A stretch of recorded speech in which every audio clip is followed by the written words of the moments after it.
G'day, g'day, how are you? Yeah, I'm all right. How's your flood and everything going on there? Oh, they're still cleaning up and we're still getting regular storms and all that sort of hokey pokey, but you know, that's just the way life is these days, I think. Has it affected you any worse than when I spoke to you before? No, not really. It's just cleaning up the mess, basically, so that'll take another 30 or 40 years. So, I'll probably be dead by then. Not my problem. Is that how it works? Yeah. How about you? How are you going? Yeah, no different. Still much. It is what it is. Mm. Yeah. Well, that's okay then. Yeah. Sorry about Sunday. I just got smashed again by another storm that came through, so lost the power and internet and everything. So Yeah. mm, These things happen. mm, We quite regularly are losing our power here in this area. mm. But For any apparent reason? no, when we speak to them, we don't. More so the internet, I think, than Is the it? act. Yeah. Yeah, yeah. That seems to be a little bit insecure at the moment. Yeah. Yeah, Yeah, I think it seems to be a bit fragile at the best of times, doesn't it, really? But, yeah. And anyway. I was watching a Get Set Up class early this morning by an American and American guide, and he also in the middle of the class he dropped his internet. Okay, Oh, really? Yeah. yeah. So I think it's happening everywhere. Mm, mm. Mm. Yeah, I think you're right. Yeah. Yeah. So, what's on your mind for this evening? Anything in particular? No, I haven't been thinking about too much lately, actually. Um, Mm, I bet takes painkillers to sort out my calf muscle pain and so on. And so that sort of oh, dulls really? my mind and it sort of Mm, changes my mood. It serves the purpose, but it so I haven't really been thinking about too much. mm, Haven't read very much. mm. The Yeah, so it's quite Well, interesting. here's a question for you then. Do you think that divinity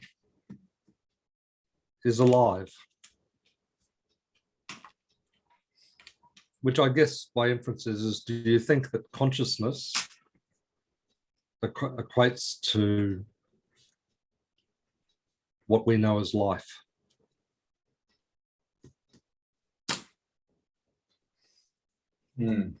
Divinity is an interesting word because different people. Sorry, did you call me? No, I'm talking to Don. Oh, sorry, I thought I heard Sue. I've got my headphones on. Okay, sorry. Okay. Sorry, my wife thought I was calling her. Oh, okay. Divinity, yeah.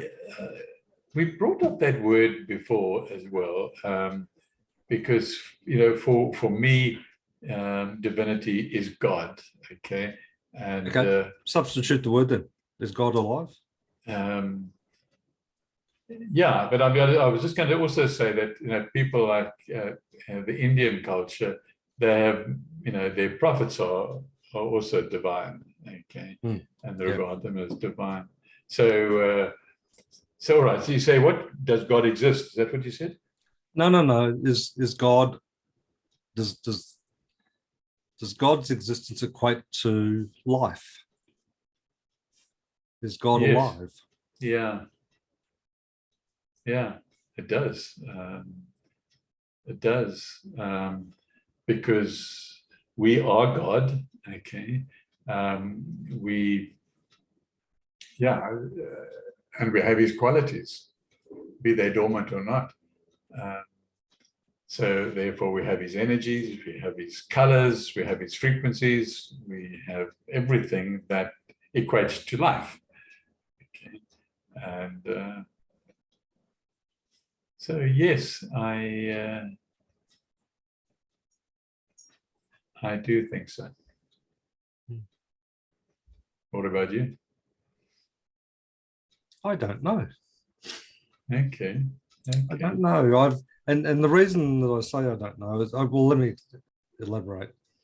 You know, I suppose some of the questions in my mind are,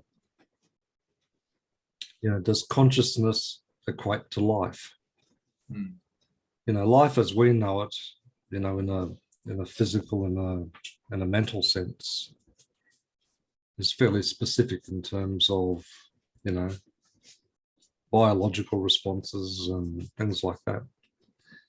And one of the reasons I was sort of contemplating the question is I read a short article from someone I actually quite respect their work, who made the comment that operating from your absolute core, that is from the position of God, is beyond life. And I've sort of been trying to get my head around beyond life, but whilst you can operate from the position of God, i.e., in his words, beyond life, as you look out, you know, you encounter life. Okay. That's a difficult one to get one's head around. And he also then went on in a sort of a slightly unrelated topic, was then talking about the act of looking out is not one with your eyes, but one with your mind. Your mind sees, not your eyes. Yeah. Okay. Yeah. That's easier to comprehend. Yeah. But I just was sort of quite intrigued by that idea that life is not God. That's what you're saying. Well, no, I don't think you can say that, because I think life absolutely is God. But I guess, is God life?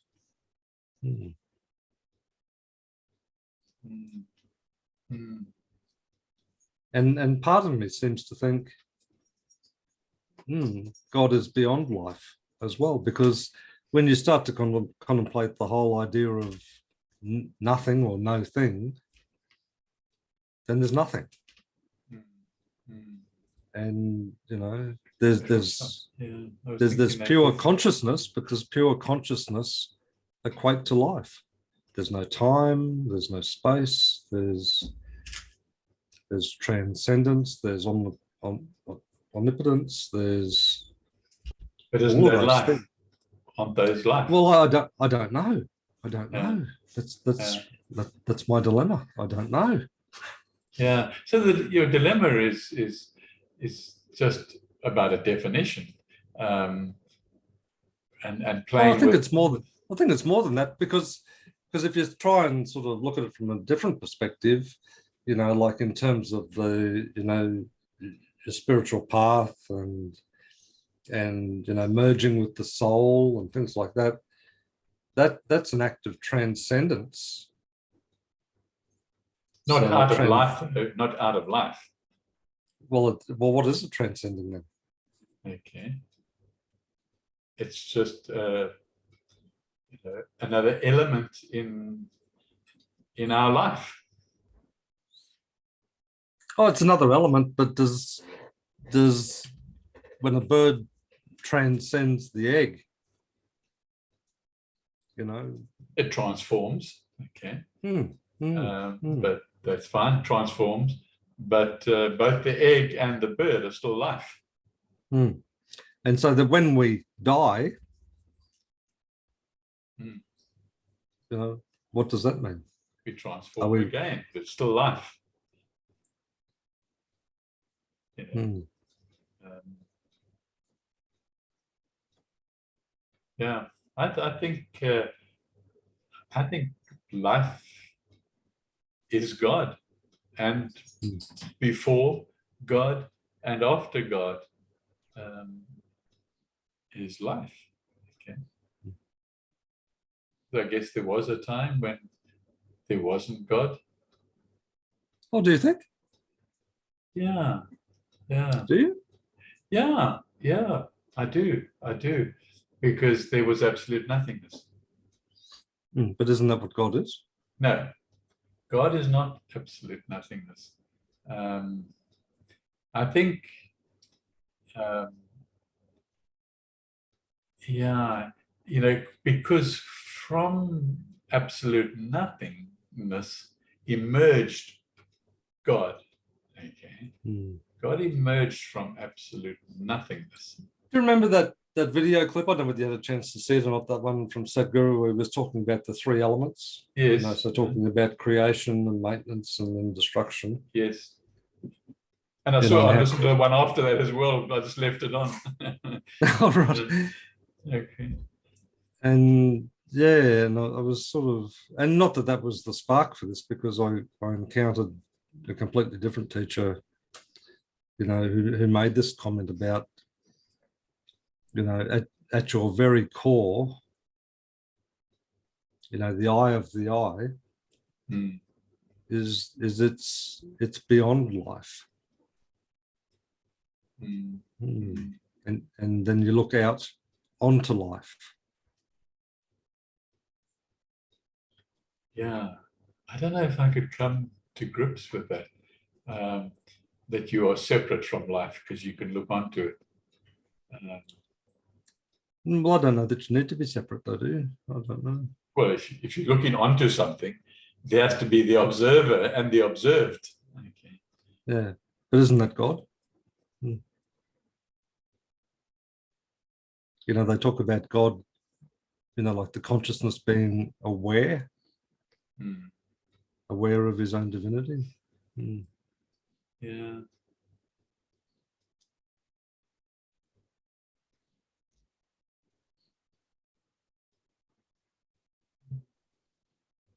There's a sort of an abstractness to it, which takes you off into all sorts of cycles, doesn't it? But I suppose that's also mainly because of the limitation of words, I guess, too.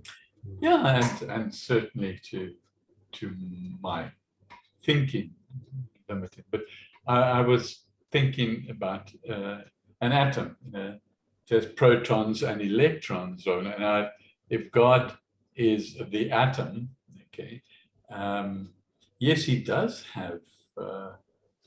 Oh, without question, and I guess in the context of the way Sadhguru talked about it in terms of the creation. So the creation arises out of the nothingness, and then there's the maintenance, and then there's the destruction back into the nothingness. So as soon as there's an atom or you know, anything, a galaxy or a cosmos, you know, it's in creation. But prior to creation, where it's the nothingness, but still conscious, that's the interesting thing. Well, is there conscience in nothingness? But I kind of think there has to be, otherwise there wouldn't be creation. Yeah, I see nothingness as everything. Okay. Make up your mind. Yeah, you know, within that, because if God was created out of nothingness, okay. Well, was God created? I don't know that you can say that, can you? Well, certainly in the context of the way Moya describes it, okay, and how this black entity called Muntu, okay, sort of emerged out of absolute nothingness and went through all his processes and then landed up as God of all dimensions and universes. But it went through a process over millions of years. So yeah, I would assume when something is born out of something, and I go along with that because it comes from Logos and it comes from where that is how creation as we know it occurred. That was the start of it. Was Muntu emerging from nothingness, left behind nothingness. So there is a separation, I guess. There's still nothingness and there's everythingness. Okay, maybe two separate issues. Okay, because God is the everythingness now. Okay, and he can create now from the nothingness. So yeah, so I guess, you know, if one was looking about observing, you know, from God's perspective, I guess you could observe nothingness. Okay. So does Moya then, at the other end of that spectrum, then suggest that at some point God ceases to exist then? Well, he has ceased to exist at times, okay? And one of the times is when he turned himself into all the souls that were then going to, you know, become gods in their own right, okay? And then, but there was an aspect of him. That's why I thought of the atom and the proton, the neutron, and the aspect I think was actually called neutron, or neutron, I think so.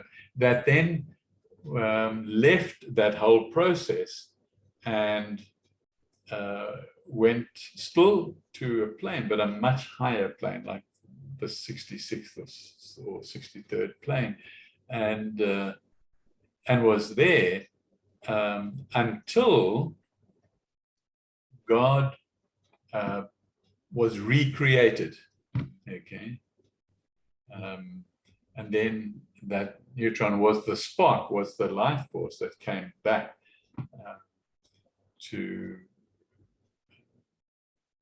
the resurrection, if you like, the God resurrection.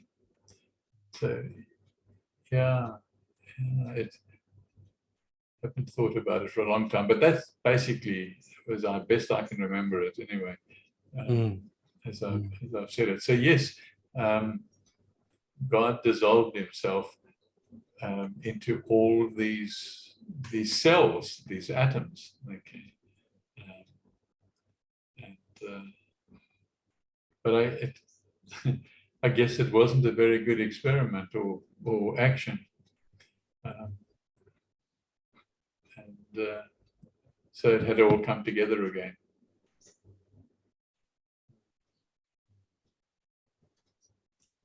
Fascinating. Yeah, yeah. So I suppose the question is, you know, is God able to, you know, destruct? Okay, well, again. Oh, without question. Yeah. Because that's the destruction part of it's, you know, the dying, isn't it, really? You know, yeah, so, yeah. You know, and even through the maintenance phase, you know, millions of cells die, you know, every day. Yeah. So God, you know, is evolving all the time. Okay. And if we can see him like one of us, okay, in a, for an analogy, then he is evolving and expanding. But does he die? Or- I don't know that I would say if we can see him as one of us. I think if we No, just say- as an analogy, just using it as Okay. an analogy, you know, that yeah, little, yeah. because I'd be more inclined to say if we can see him in us. Yeah, I agree with that. Okay. Yeah. But as an analogy, you know, we are evolving and growing and dying and moving on. Is he also? Okay, that's really what I was saying. Okay. Oh, without question, without question, because there is no separation, as Sadhguru eloquently says, there is no, division within the cosmos. It's continuous. There is no, at the edge of the solar system, there is no picket fence which says solar system this side, not solar system that side. There is no line, there is no division. It's just continuous.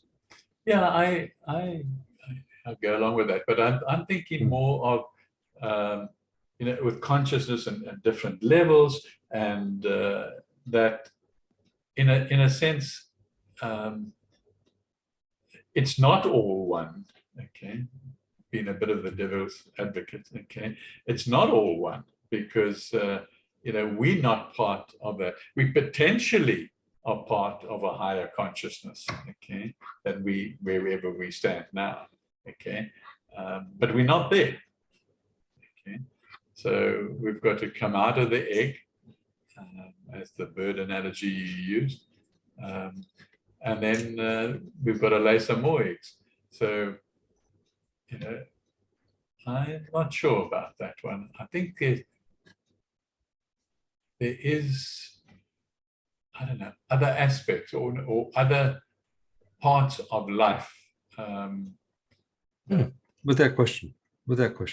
Yeah. Because life is not, what resides on this side of the skin. Yeah. Not at all. Our physicality goes beyond our skin. Yeah, but then there's a separation. Okay, there is a separation. Separation from what? Between who? No, just you said, everything is one. Okay. And I've always agreed with that, and we always just accepted that. But now that we're discussing it, there's too much that leads to separation. Okay. But if there was a separation though, like if you took away one thing, doesn't matter what it is. If you take away one thing, doesn't everything cease to exist?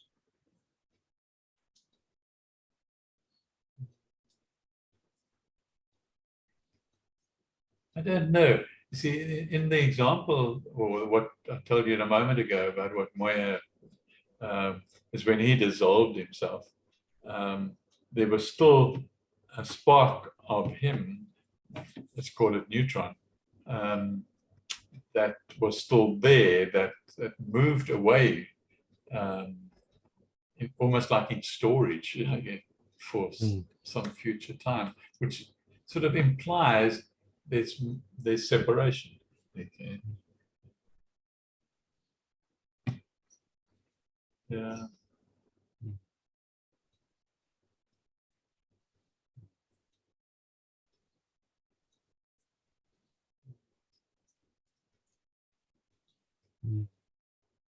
Because I suppose the other piece which goes hand in hand with that comes back to what we were talking about a week or two ago, was this idea of letting go.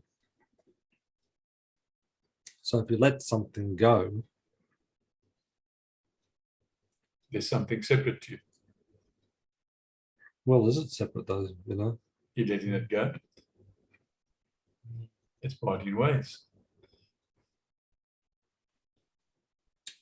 Depends on your perspective, I guess. No, why?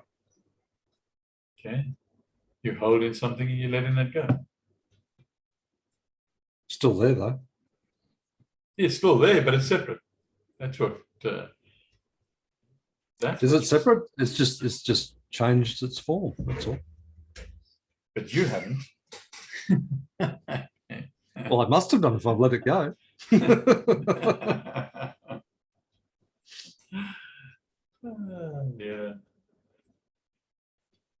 Very abstract, isn't it? Yes, very, very. Mm.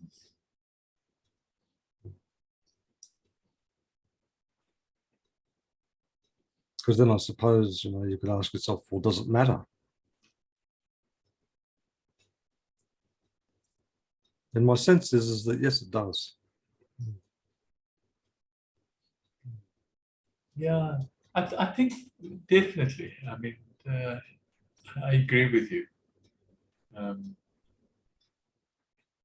It matters because we're discussing it. And, so, I mean, if we were discussing water, then that would then be. Because the things I've read about, enlightened beings, one of the attributes that they describe is that there is no separation. So everything that they look at, they see themselves in. So I look at that toilet bowl. Yes, that's me. I look at that tree. Yes, that's me. I look at that. Yes, that's me. Yeah, yeah. Maybe it's a different context. I'm not sure.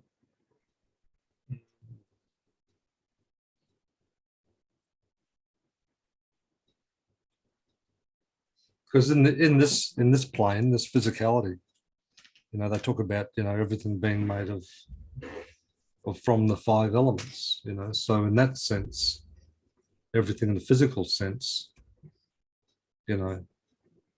does come from the same thing. But then when you get away from the physicality and into these energy realms and these planes and things like that, it's harder to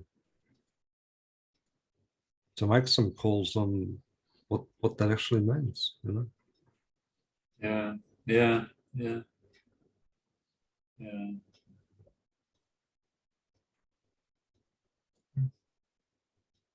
Probably because they're so much more subtle, and the level of awareness or consciousness to to be aware of them, requires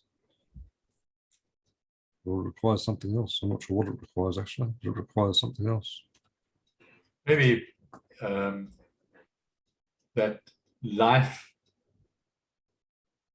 is consciousness, full stop. Okay, so which I really was the essence of the question I posed, is that is consciousness, does that equal life?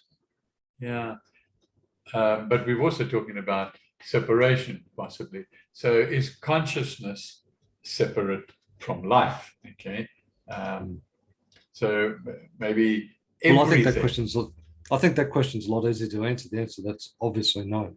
Yeah, yeah, yeah. Because if everything, what we're talking about, everything is boiled down to one English word, and that's consciousness. Okay. Because we understand to a degree what consciousness is. Okay. And consciousness can evolve, and therefore you're evolving, therefore life is evolving. And yeah. I'm inclined to think it might be like a subset of, rather than equal to. Okay. Yeah. Yeah. Yeah. And so in that sense, consciousness is much bigger than life. Yeah. Yeah. Not, well, I don't mean that in the context of size, but yeah.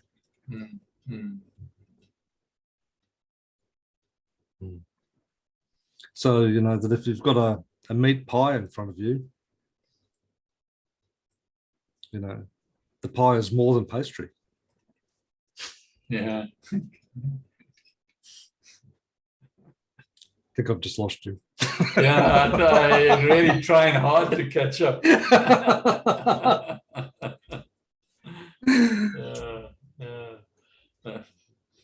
Yeah. I'm under the influence of painkillers.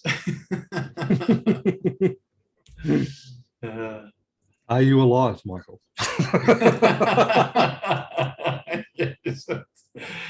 Hello, Don, the new dimension. Be in there. Hello.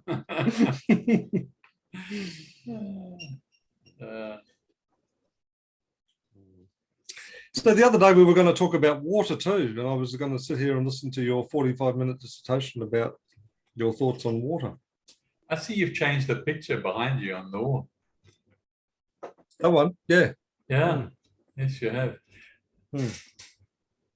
After how many years that one has been up behind you, now you've got a new one.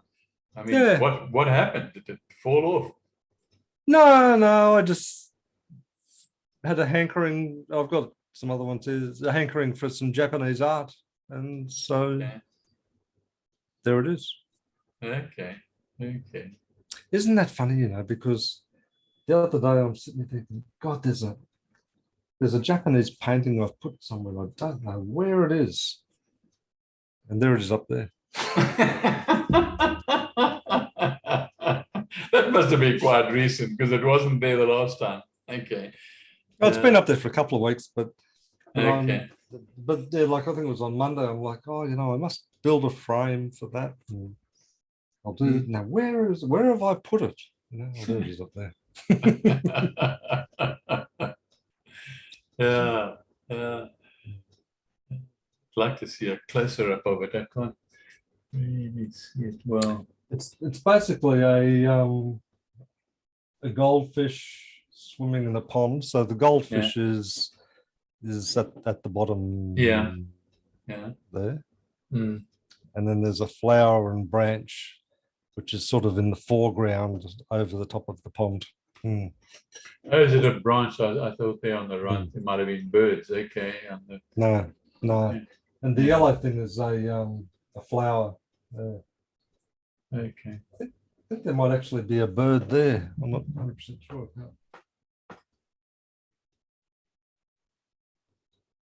No, I think it's just leaves. Yeah. Okay. Yeah, the birds are in this one over here. Okay. Geez, I've lost the plot, haven't I? Separated. Yeah. There's birds around here somewhere. I don't know where they are. Yeah, I just like the energy of it. So, and on the one up on the wall up here, which I don't know, I'll see if I can show you, is a cherry blossom. Oops, hold it still. Let me see if I can get it there. Oh yes, yeah, beautiful. There's birds there. Yeah, they are. Yeah. Okay. Very nice. Yeah. Yeah. So.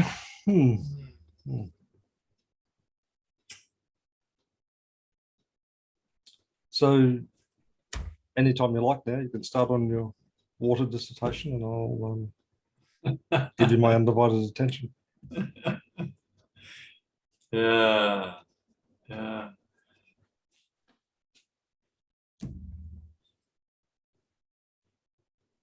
I thought you must have had this subject deeply contemplated. No, no. I threw it all away the other day. Yeah. Yeah, I had sort of stuck back and tried to think about it, but not successfully. You know, I was thinking it also in context to that the one moon that floats around Jupiter, and they think there's more water on that moon, or double the amount of water on that moon compared to Earth. Okay, and I thought, okay, and it tends to glow in the light and in the dark. Okay. Oh, okay.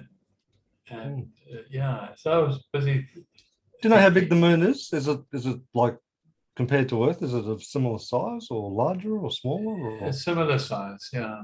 Yeah. Okay.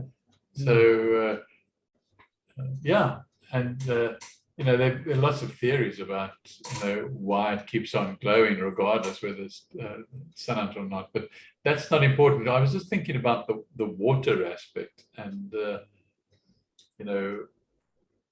what came first. Did water come before any other manifestation? And, as part of the evolving, because water has qualities that they're still discovering. I mean, you can use water to impregnate it with information, and it has memory. Yeah. And its memory is far greater than our electronic storage at this stage. Okay. Yeah. So they're looking at using water for that very purpose now, to be able to store data. Okay.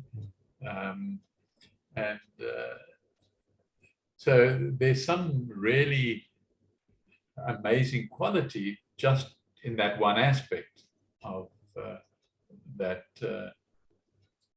It has this amazing ability, not just to remember, but to remember enormous amounts of data that we still can't comprehend as far as our technology is concerned. Well, I'm not sure compared to a quantum computer now. I haven't researched much about what the capacity is there, but I mean, that is absolutely enormous too. But that's irrelevant anyway. It's about the water having this capacity. Okay, so if it's got memory, does it have consciousness? And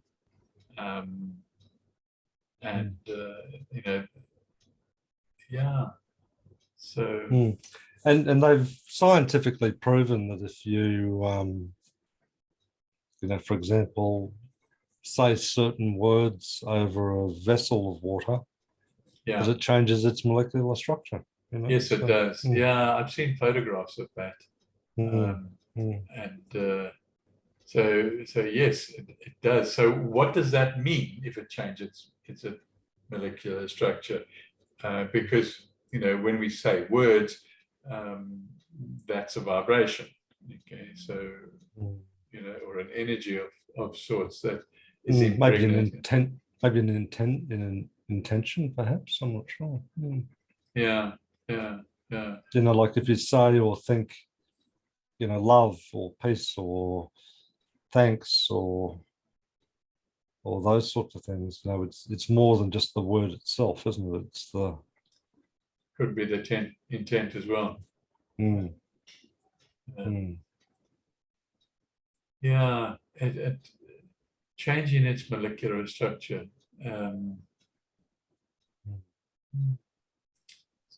So what is that telling us? What is that telling us? So it's got memory, it's got the ability to absorb possibly intent with vibration. Yeah. And my sense of it is that water is alive, in that sense, so completely different version of life than we are. But again, water is, we are water. Yeah. But we're not as well. Yeah. We're 70% water. Okay. So that's quite interesting. And also we're nearly 90% nothingness as well. Yeah. So putting those things together, it's quite interesting. What other qualities? I haven't read any other qualities other than the ones we've mentioned about water. Well, I think, it's one of those things that, in terms of its ability to change its form too, from liquid to solid to gas. Yeah. And those sorts of elements. They talk about some of these, I'm trying to remember what the term is now. Can't remember what the term is. But there are certain sort of things like I've seen where this thing that looks like a solid looks like a putty, and you knead it, and it, you know, and then as soon as you just leave it still in your hand, it just sort of almost turns into a liquid and starts dripping away, you know. So yeah, you yeah, know, yeah. But and for there's other that, versions. for that to happen, you know, from ice to steam, there needs to be an input. Okay, there needs to be, you know, the weather or the climate needs to be cold, or there needs to be some heat. Or energy, because I think that's how Yeah, induction energy. works, doesn't it? You know, it sort Yeah, of yeah, excites the molecules. So yeah, yeah.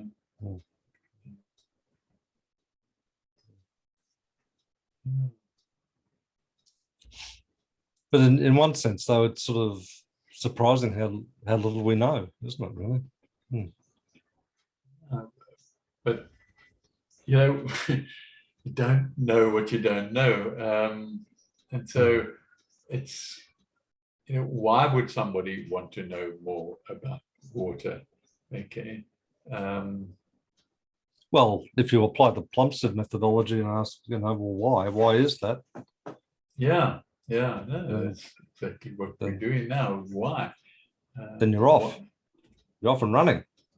Yeah, yeah, yeah, yeah. You know, and a bit like in that video of Sadhguru when he was talking about, you know, the dark matter. He was saying, like, you know, like we still don't understand, really have any sort of comprehension of what gravity is, even, you know. So, Yeah, right. Yeah, that's interesting. Yeah. There are theories. So I was quite sort of, I was taken aback that you said that we don't know what gravity is. Yeah, I thought it was quite funny. He sort of said, you know, like Newton said, oh, you know, the apple falls. He says, and of course, everyone in the village knows that. Yeah. But But what he causes says it to fall? it doesn't explain what gravity is, though. Yeah, yeah.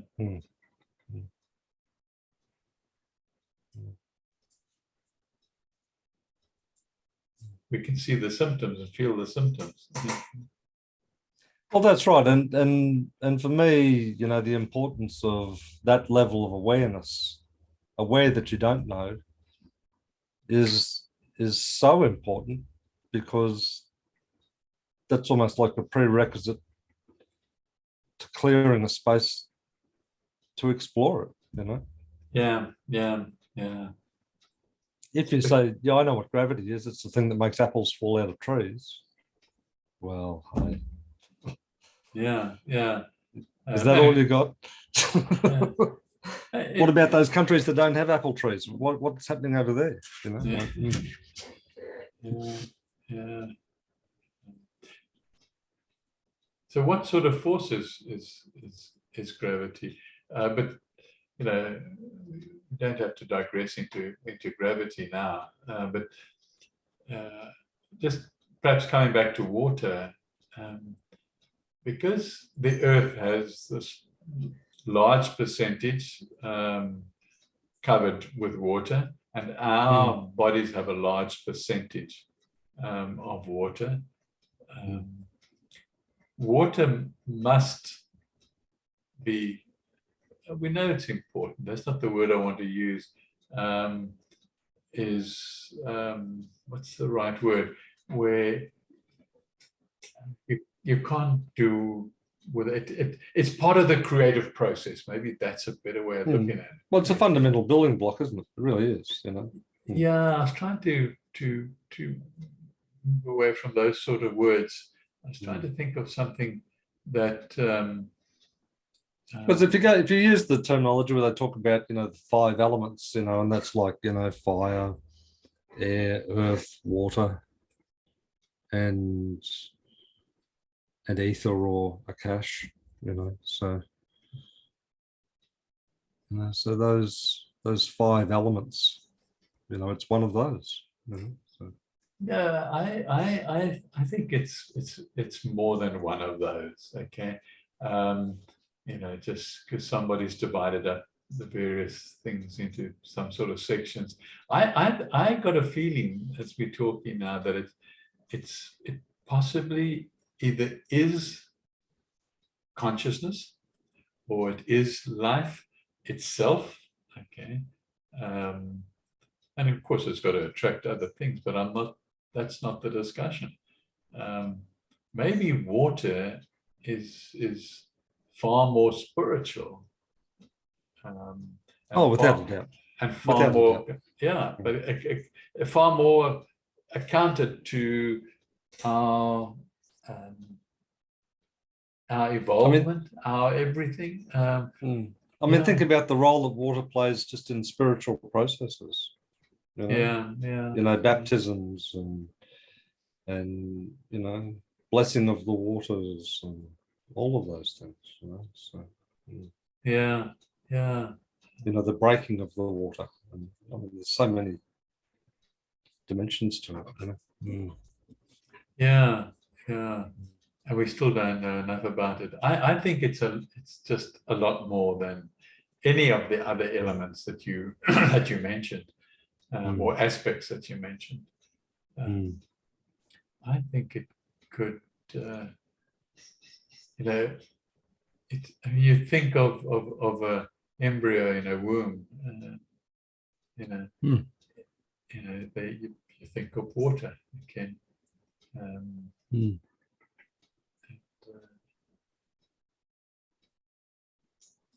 Yeah, water must have some inherent vast intelligence. Without a doubt. Yeah.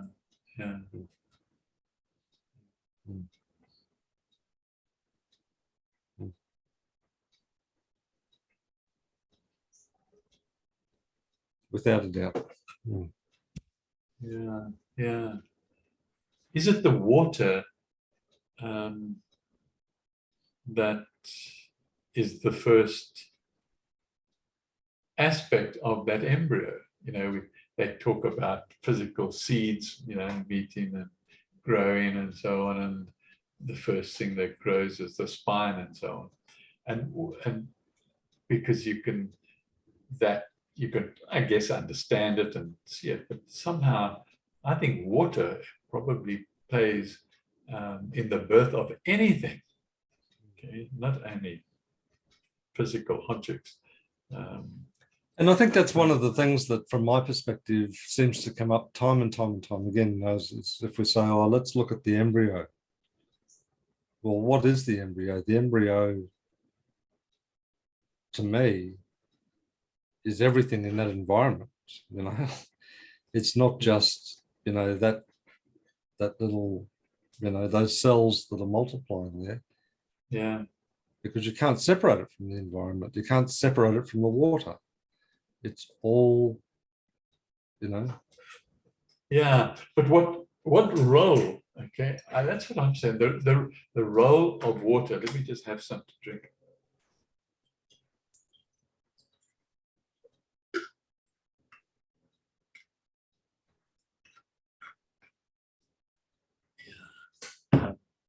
So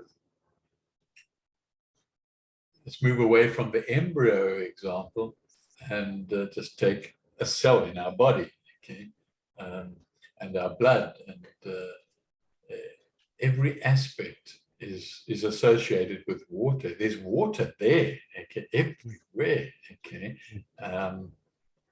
and it, in a sense, well, not in a sense, it is. It's in our physical body and on our planet, and it is separate, okay, but everything includes it. Okay, so we've got water inside ourselves, but there's water outside of it. Plants have water inside themselves, and they've got to be fed with water. And there's water in the air that we breathe. And correct. That's a big one. Yes, there's water in the air that we breathe. Okay, so now that really gives us some, you know, if we're breathing in that water, okay, so it's everywhere, okay, so it's playing a more important role than I've ever thought before this moment, okay, it truly is. And so, what do we do? You know, we and you were saying earlier that the pure water, you know, has a certain form, a certain molecular structure, and then dirty water, you know, has a different molecular structure.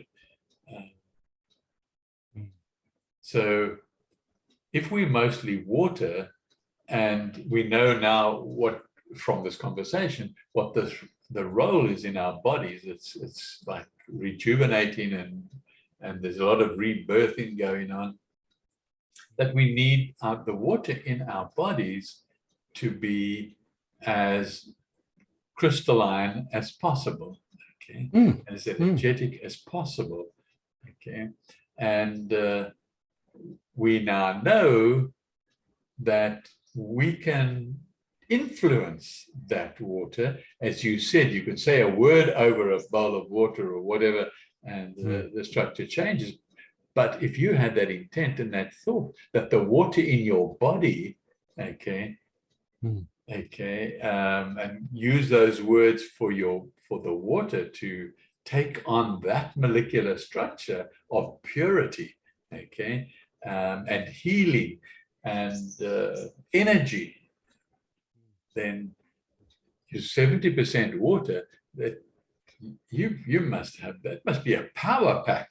That must be a power pack, okay. So and there must be words that us as individuals relate to, okay.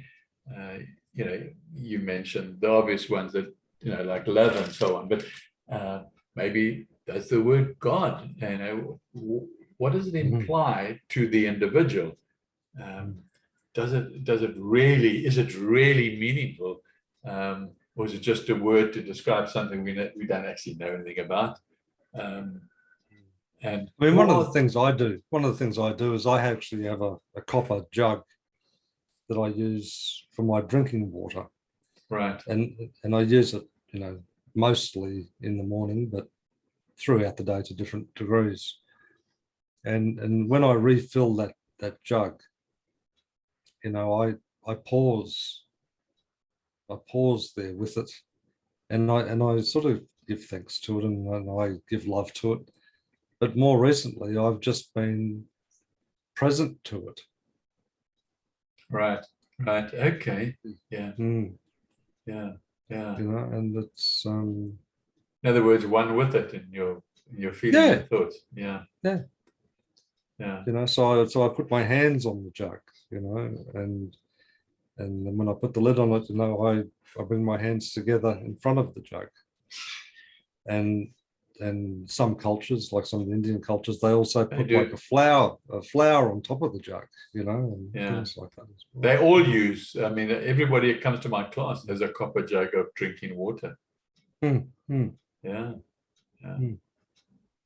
And in some cultures, like historically, that was also about, you know, a way of neutralizing impurities in the water, you know, whether it's it still is, you know, bacteria or whatever, you know. So it still is, definitely. But it's so much more than that too, though, you know. So. Yeah. But also, you know, once the water is in you, okay, it's one thing doing these things outside of you, and oh, exactly. I hear what you're saying. Absolutely. Yeah. And maybe that's sort of kind of one of the unspoken elements associated with prayer. Yeah. You know, so.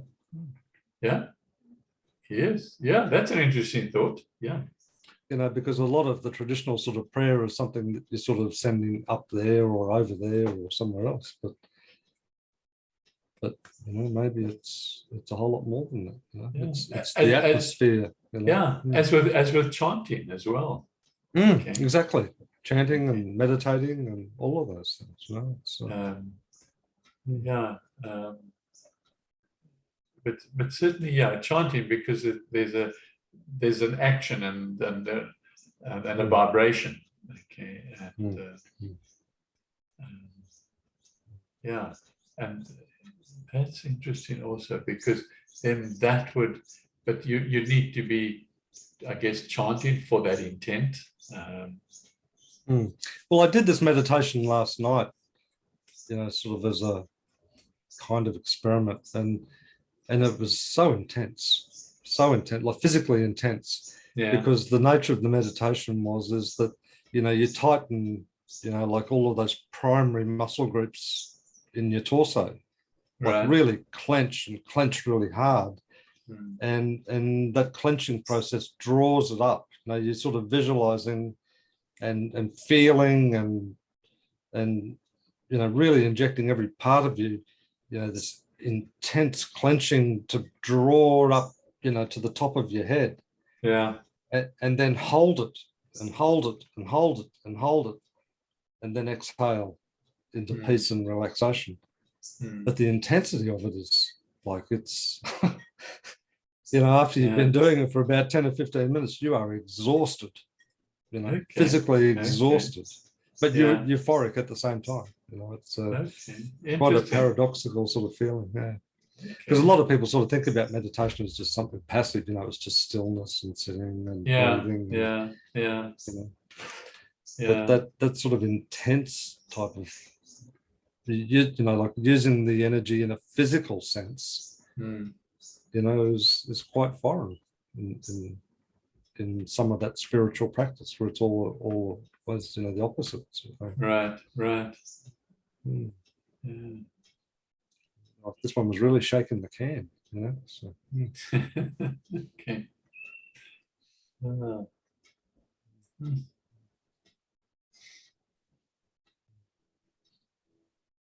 But that is an interesting thought, though, that you've espoused there, is this idea about the role of water in who and what we are and how we are. And undoubtedly on how we feel, all of those things.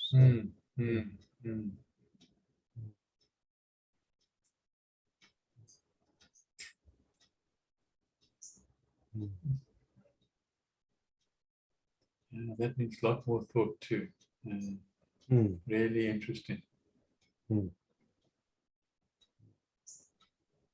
It is. And maybe on that note, we should leave it at that. Yes, that's probably a good idea. Yeah. Well, Next time you can do the talking.